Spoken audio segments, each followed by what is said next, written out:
A biker insulted a 68-year-old veteran. Then, someone in uniform walked through the door. The diner's bell jingled as the door slammed open.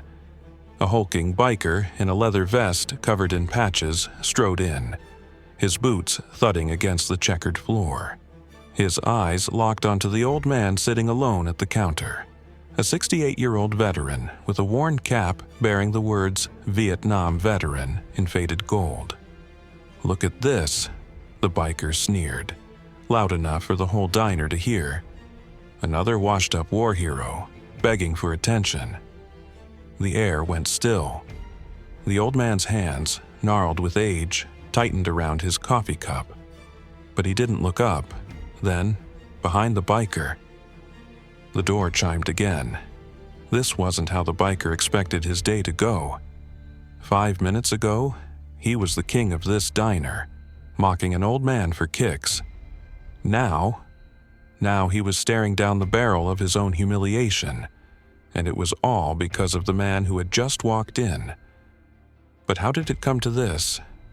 Frank Mallory had seen worse than loudmouth bikers. At 68, he'd survived jungles, gunfire, and loss. These days, he just wanted quiet, his coffee, his newspaper, and the occasional nod from the waitress who knew to leave the pot on the table. But some men couldn't let an old soldier sit in peace. The biker, emboldened by his gang's laughter, snatched Frank's cap off his head. "What's the matter, old man? Too slow to fight back now?" Frank exhaled, steady.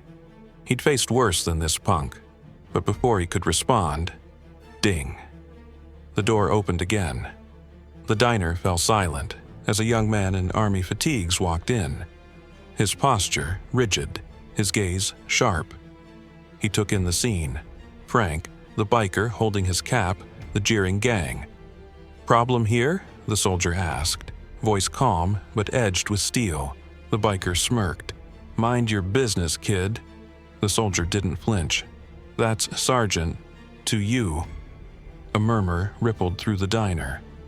Frank finally stood, his knees protesting but his spine straight. "Son," he said to the soldier. "I got this." The biker laughed. "Yeah? What are you going to do, Grandpa?" Then Frank smiled, a slow, knowing thing. "You ever heard of the 101st Airborne?" The biker's grin faltered. The gang closed in, chairs scraping. The soldier moved to Frank's side, but the old man raised a hand. No need. Some lessons are best taught the old-fashioned way. For a heartbeat, the biker hesitated. Then he swung. Frank moved fast. The biker hit the floor before he even registered the fist that dropped him. The gang froze. Frank adjusted his cap, now back on his head. "Respect your elders, boy," the soldier smirked. "Damn, sir, they teach you that in Nam?" Frank chuckled. "Nah, common sense." The biker and his gang slunk out, tails between their legs. The diner erupted in cheers.